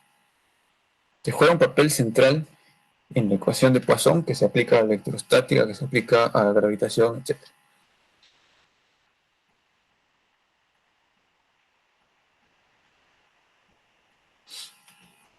Muy bien, entonces, esto significa, o sea, el hecho de que se tenga esta ecuación de acá, implica lo siguiente, ¿no? Como laplaciano de delta estrella menos 1 entre 4pi r es laplaciano de, entre paréntesis, delta estrella menos 1 entre 4pi r, y luego el laplaciano puede entrar para el otro lado, porque actúa en 1 pero menos 2, es lo mismo que delta estrella laplaciano de esto de acá. Delta estrella, cualquier distribución, es la propia distribución. Ahí está. Y el laplaciano de 1 entre r era menos 4pi delta, que cancela con menos 1 entre 4pi y sobra delta. Eso significa que laplaciano de delta estrella algo es igual a delta, o sea, este algo, que en este caso es menos 1 entre 4pi r, es el inverso del laplaciano de delta, que es lo que hemos escrito por acá. El inverso del laplaciano de delta es menos 1 entre 4pi r. Muy bien, ese sería su inverso. Sin embargo, este menos 1 entre 4pi delta, que es una distribución R3, no es una solución única, o sea, no es el único inverso del laplaciano de delta, porque D', de R3 no es un álgebra de convolución. Y no es un álgebra de convolución porque, como ya vimos, la convolución entre elementos cualesquiera de D' no siempre existe. Entonces, naturalmente, no hay un inverso único para laplaciano de delta, y en consecuencia, no hay solución única para la ecuación de Poisson. Bien, y eso se puede ver así, ¿no? Laplaciano del potencial phi es lo mismo que poner laplaciano de delta estrella phi. Porque cualquiera que sea phi, phi es lo mismo que delta estrella phi. Delta es identidad. Muy bien. El laplaciano puede, en lugar de hacerlo actuar en phi, lo vamos a hacer actuar en delta. Pues nos queda laplaciano de delta estrella phi. Y esto sería lo mismo que poner Laplaciano de delta estrella phi menos x para cualquier x que satisfaga Laplaciano de delta estrella x, o sea, Laplaciano de x igual a 0. Estas distribuciones x que satisfacen esta condición de que su Laplaciano es 0 se denominan distribuciones armónicas. Ejemplos son, por ejemplo, x cuadrado menos y cuadrado, e a la x coseno de y. Hagan esto, o sea, tomen estos ejemplos de acá, apliquen el Laplaciano, vean que sale 0. O sea, efectivamente existen soluciones no triviales a la condición armónica que es Laplaciano de x igual a 0. Hay soluciones no triviales a esto. Entonces, ¿qué ocurre? Que si yo tengo que esto es igual a menos 4pi rho, y luego tomo Laplaciano de delta e invierto, voy a tener que la solución sería phi igual 1 entre r estrella rho más x. O sea, siempre sobra un x desconocido que está únicamente sujeto a la condición de ser armónica. Por lo tanto, la ecuación de Poisson no implica directamente la ley de Coulomb, no la implica. Lo que implica es Coulomb más distribución armónica. Entonces, lo que uno tiene que hacer es decir qué condiciones de frontera tengo que imponer, y esto ya es tarea de la física, o sea, la física es la que nos va a decir, mira, el sistema es así, así, entonces hay que poner estas condiciones. Entonces, es tarea de la física decir cuáles son las condiciones de frontera que uno tiene que poner para poder fijar esta distribución armónica. O sea, para poder decir la solución a la ecuación de Poisson es esta de acá. Esas condiciones de frontera lo que hacen es definir el álgebra de convolución. O sea, decirnos, en el álgebra de convolución la solución es única. Entonces, para que uno pueda tener la solución única de la ecuación de Poisson atendiendo a ciertas condiciones de frontera, estas condiciones de frontera tienen que ser tales que fijen el álgebra de convolución. Porque si uno no pone cuál es el álgebra de convolución, que sería la versión matemática de decir en física cuáles son las condiciones de frontera, si uno no dice cuáles son las condiciones de frontera o cuál es el álgebra de convolución, entonces la ecuación de Poisson no tiene solución única. Bien, siempre sobra una distribución armónica desconocida y que no está sujeta a nada excepto al hecho de ser armónica. Entonces, esto es extremadamente importante porque luego uno puede tener soluciones, digamos, a la ecuación de Poisson, resuelve para un sistema físico y luego se le ocurre que tiene una infinita cantidad de soluciones dependiendo de qué distribución armónica decida poner. Es decir, cuál es la condición de frontera o cuál es el álgebra de convolución, que es lo mismo, es absolutamente importante para poder tener soluciones unívocas a problemas físicos como la ecuación de Poisson. Bien. A ver, vamos a poner un último asunto, ya que nos quedan unos minutos. Vamos a poner el siguiente teorema. Vamos a considerar este álgebra de convolución D' más. Bien, que tenía soporte en 0 más infinito, o sea, en R más 0. Consideremos un operador diferencial D de orden M. De esta forma, los coeficientes son constantes y estamos poniendo por convención igual a 1 el coeficiente del M de la derivada de mayor orden. El teorema dice lo siguiente. D delta, o sea, la distribución que se obtiene de aplicar este operador diferencial a la distribución delta, es invertible en esta álgebra de convolución, que sí es álgebra de convolución.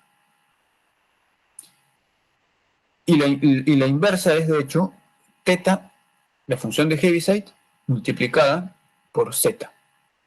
En que z es solución de la ecuación homogénea de z igual a 0, satisfaciendo a las condiciones iniciales que todas las derivadas hasta el orden m-2 evaluadas en 0 salen 0 y que la derivada de orden m-1 evaluada en 0 sale 1. Entonces, este teorema es, digamos, muy útil desde el punto de vista práctico porque nos dice cómo tenemos que hacer para invertir cualquiera que sea el operador diferencial de orden m, digamos, restringido a esta clase de los operadores diferenciales, nos dice cómo invertir d delta. Y este d delta es la solución fundamental, ¿no? Va a ser la solución fundamental.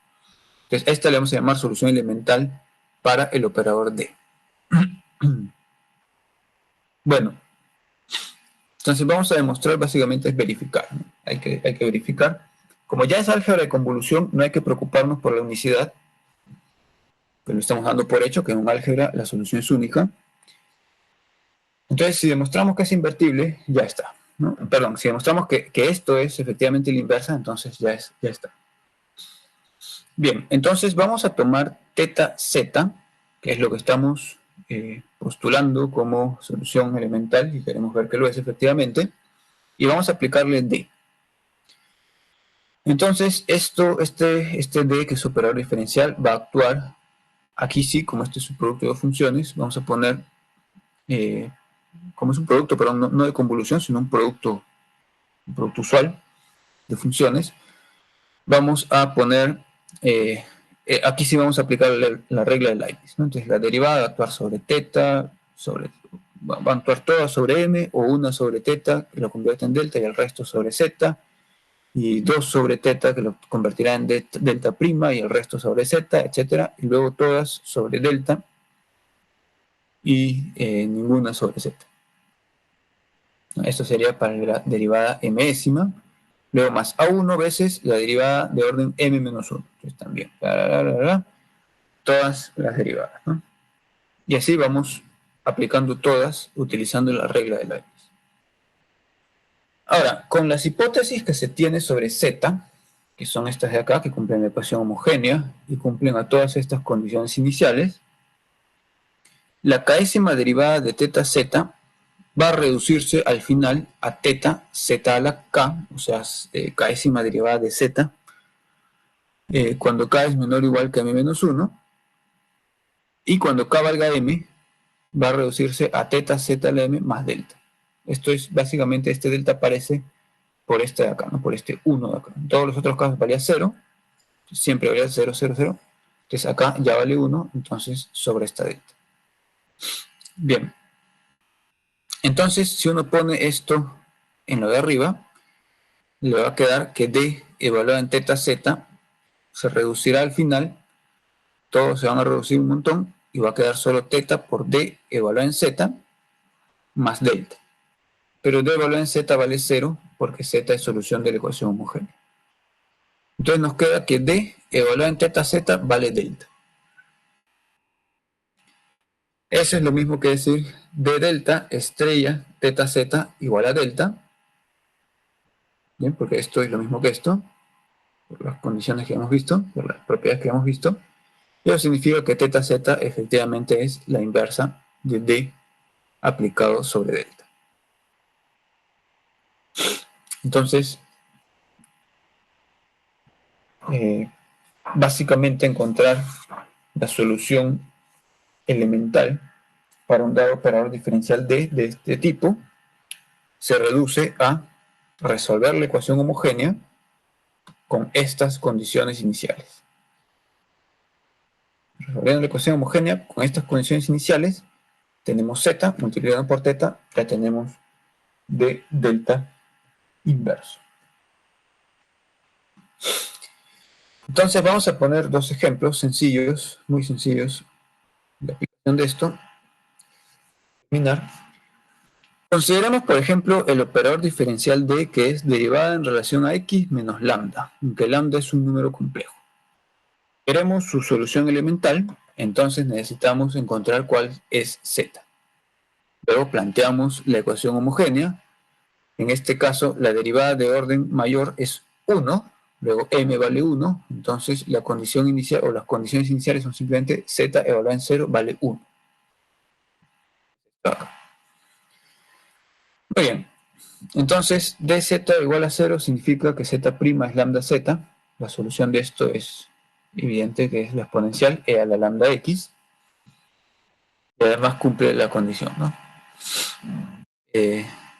cual fija la constante arbitraria adicional.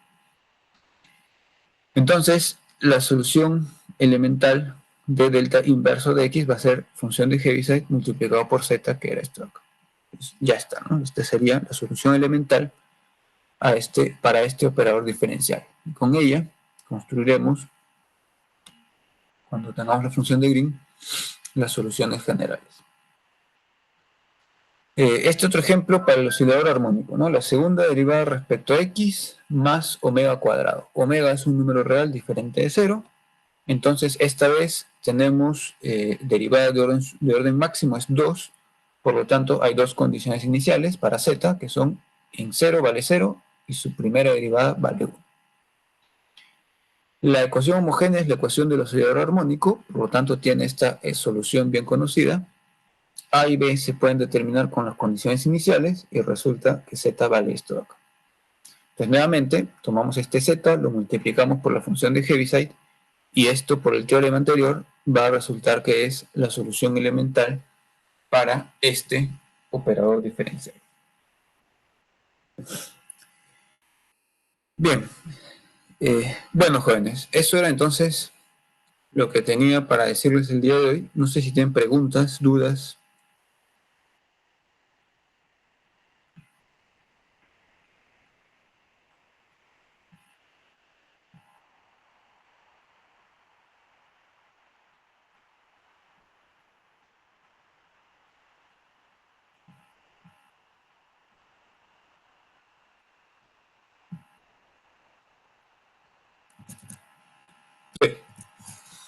Entonces, vamos a tomar el primero.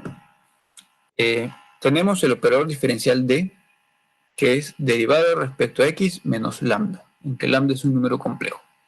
Entonces, este operador diferencial es de la forma de los operadores diferenciales a los que se le aplica el teorema, con m igual a 1.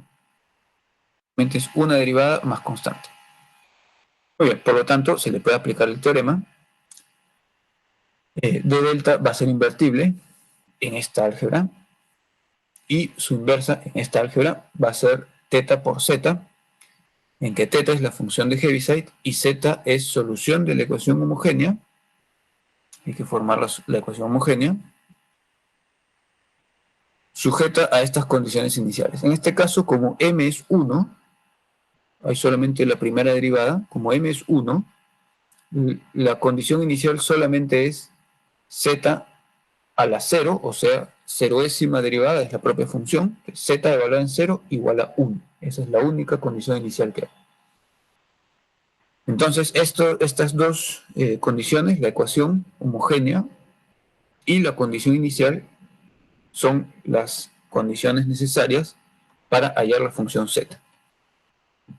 Entonces, resolvemos. D es z' menos lambda z igual a 0. Eso es lo mismo que z' igual a lambda z. Entonces, esta es una ecuación de variables separables, ¿no? Nos pone dz entre z igual a lambda dx. Integra en ambos lados, le va a quedar logaritmo de z igual a constante, perdón, x más constante, o lambda x más constante. Toma la exponencial, se va a convertir en una constante c', pues digamos, z de x igual a c' e a la lambda x. Esa sería la solución general de la ecuación homogénea. Pero tenemos condiciones iniciales, hay que imponer que en 0 valga 1. Entonces evaluamos en 0, nos va a quedar c' e a la lambda 0, eso es igual a c', y c' entonces tendría que ser igual a 1. Entonces con esta condición inicial, la solución general de la ecuación homogénea se reduce a esta solución particular, unívocamente definida, ¿no? Ese es el punto. Entonces z está unívocamente definida por la ecuación homogénea y por las condiciones iniciales, y por lo tanto, si aplicamos el teorema, la solución elemental, que es el inverso de d delta, va a ser teta por z.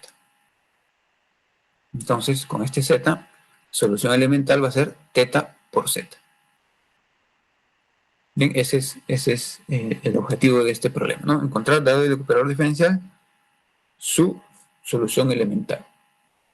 Que como dijimos en algún momento, es lo necesario para encontrar la solución general, ¿no? Por acá, ¿no? Por acá. Bien, en el otro ejemplo teníamos un operador que ahora es del orden 2, ¿no? Hasta la segunda derivada. Entonces, igual, ¿no? Es un operador con coeficientes constantes, entonces es del tipo de los operadores que entran en el teorema, pero la derivada de mayor orden ahora es del orden 2, entonces las condiciones iniciales son z en 0 igual a 0, y z', cuando m vale 2, esto es 1, entonces z' en 0 igual a 1. Dos condiciones iniciales.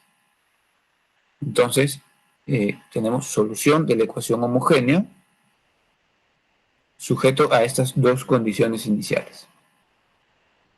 La ecuación homogénea en este caso es segunda derivada de z más omega cuadrado z igual a 0. Esta es, como omega es un número real distinto de 0, esta es la ecuación del oscilador armónico, y por lo tanto su solución general es esta de acá. A y B son constantes arbitrarias, pero se las debe fijar atendiendo a las condiciones iniciales, que también son el número 2, entonces se pueden fijar unívocamente, ¿no? Entonces uno pone z evalúo en 0. Coseno de 0 vale 1, seno de 0 vale 0, entonces me queda z en 0 es a. Pero z en 0 tiene que ser 0, luego a tiene que valer 0. Entonces ya me quedó a igual a 0, me queda que z de x es b seno de omega x. Ahora voy a la segunda condición. Derivo, me va a quedar omega b coseno de omega x. Evalúo en 0, omega b. Eso tiene que ser 1, entonces b es 1 entre omega. Entonces, esta que era la solución general, cuando se le imponen las dos condiciones iniciales, se reduce a simplemente b, que era 1 entre omega, por seno de omega x. Entonces, este es el z del que me habla el teorema, y el teorema me dice la solución elemental va a ser sz multiplicado por la función de Heaviside. Entonces, el inverso de delta será función de Heaviside multiplicado por el z que acabo de hallar. Bien, no sé si hay dudas, jóvenes.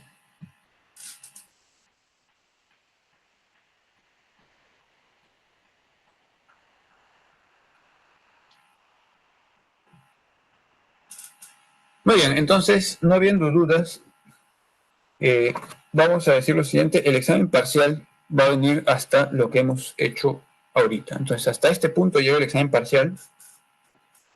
De todas maneras, el martes vamos a tener una clase normal, básicamente para no atrasarnos en el sílabo, ¿no?